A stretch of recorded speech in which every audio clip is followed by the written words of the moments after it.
Volume-based growth has a mathematical ceiling. In mature consumer markets, relying entirely on selling more units of the same product eventually becomes a losing battle. Looking at the Indian equities market, consumer goods companies are feeling this exact pressure.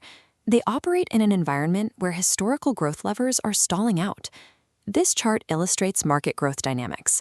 Urban demand, in green, accelerates to converge with the slowing rural demand, in yellow. As they meet, they merge into a flat line, showing overall aggregate market volume hovering at flat to low single-digit growth. A major constraint here is the physical reality of rural purchasing cycles. To put it in perspective, the average rural consumer replaces a toothbrush once every 15 months. You cannot easily force an acceleration of that behavior. Add to this the persistent headwinds of commodity inflation and a recent structural shift.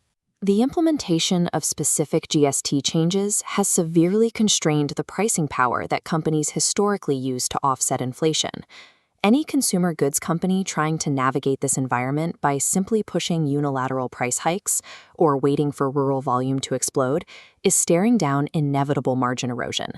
This data dashboard shows CPIL's Q4 FY26 results. Against a stagnant macro backdrop, they posted 1,583 crores, a 9.2% domestic growth rate. Gross margin locked at nearly 70%, pushing EBITDA to 32.2%, driving ROCE to 121%. The obvious question is how a legacy brand expands its margins so drastically without relying on post-GST price hikes to cover the spread. The answer lies in how they re-engineered their revenue generation. They locked the traditional pricing lever and turned completely up a strategy built on AI-augmented revenue growth management and a calculated pivot toward high-elasticity premiumization. This financial performance is the direct result of a multi-year, deliberate restructuring of their entire profit and loss model. The toothpaste category faces a rigid physical constraint. You cannot convince a consumer to brush their teeth 5 times a day. The base volume has a hard ceiling. To bypass this ceiling, CPIL focused on the premium tier. This scatterplot visualizes their strategy. The x-axis maps the product price index, where the base price equals 100, and the y-axis tracks the corresponding market growth rate. Legacy base products like Strong Teeth and Max Fresh sit right at the 100 index, showing low growth on the y-axis. But premium products like Visible White and Colgate Total, priced at or above the 130 index mark, sit significantly higher in terms of growth. The whitening segment is particularly anomalous for the FMCG space. It operates in a niche where consumers actively want whiter teeth, and as a result, this cluster is growing 4 times faster than the overall toothpaste category. By aggressively pushing these high-index products, CPIL has expanded the premium contribution to their overall mix by 35% over the last 2 years, successfully decoupling revenue from flat baseline volume. Knowing this high-margin product mix converts, CPIL increased their brand investment, stepping up their advertising spend by 10% year-over-year in the fourth quarter. They are also building a robust B2B therapeutics channel. Products like PerioGuard are prescribed directly through a network of dental professionals, an avenue compounding annually at 50 to 60%. Marketing capital allocated to these therapeutic and premium tiers yields a higher net return than defensive spending on base brands. The financial impact of an ad dollar is greater at the top of the price index. By engineering this shift in their product mix, CPIL has turned marketing expense into a high-yield investment vehicle for margin expansion. In the FMCG sector, companies rarely possess direct relationships with end buyers, making actionable consumer data incredibly difficult to acquire. CPIL solved this with the oral health movement. This diagram maps their B2B2C data flywheel.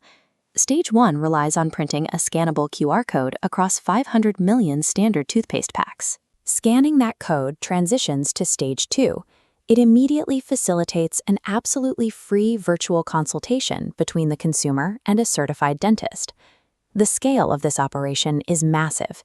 That initiative generated 4.5 million scans and resulted in 1 million completed dental consultations, creating an immense proprietary database of first-party user profiles. This database captures granular national lifestyle habits, from tea and coffee consumption rates impacting enamel stains to the specific correlations between diabetes and oral health. The R&D division uses these specific clinical insights to refine their formulations, proving, for example, that their arginine and calcium boost technology is 8.5 times more effective at remineralizing teeth than competing products. Simultaneously, the marketing team feeds this intelligence into digital targeting protocols, constructing highly accurate lookalike audiences based on the real behavioral data of high-value users. This closed-loop data pipeline targets the primary advantage of digitally native D2C startups, allowing a legacy giant to operate with the same granular agility as a digital-first competitor. CPIL is deploying a proprietary data flywheel to identify and capture high-value consumers with surgical precision, reducing wasted ad spend while accelerating their premiumization engine. Premium products and robust data are ineffective if inefficiencies in the supply chain bleed away the gross margin. To protect their margins, CPIL digitized their physical footprint, tracking automated plants with exact digital twins to preempt bottlenecks. This margin waterfall chart breaks down exactly how they defended a 69.6% gross margin over the fourth quarter. It starts here with the baseline margin. The margin immediately takes a hit from external factors. This red bar represents the heavy drag of raw commodity inflation and currency pressure cutting into the baseline. But 3 operational countermeasures stack back upward to offset those losses: a highly favorable premium product mix, targeted procurement savings from their Funding the Growth program, and strict revenue growth management efficiencies, securing the final margin at roughly 70%. These precise logistical capabilities translate directly to the digital shelf, resulting in margin-accretive growth and increased market share across standard e-commerce and rapid quick commerce channels. AI-driven supply chain precision creates a structural floor for the gross margin. By keeping manufacturing and logistical costs rigid, CPIL generates the cash flow necessary to fund the final stage of their strategy. Evaluating CPIL's core metrics, gross margin is rigidly protected near 70%, defended by RGM and supply chain tech. EBITDA, however, is a fluid, calibratable metric. As the advertising slider pushes upward, the EBITDA figure intentionally fluctuates downward. Leadership trades incremental basis points of operating profit today to aggressively fund brand support. The data proves their premium portfolio has extremely high price elasticity to advertising. Pumping cash into these brands guarantees long-term, high-margin market share capture. CPIL is no longer reliant on hoping for massive rural volume expansion or waiting for the regulatory environment to permit aggressive price hikes.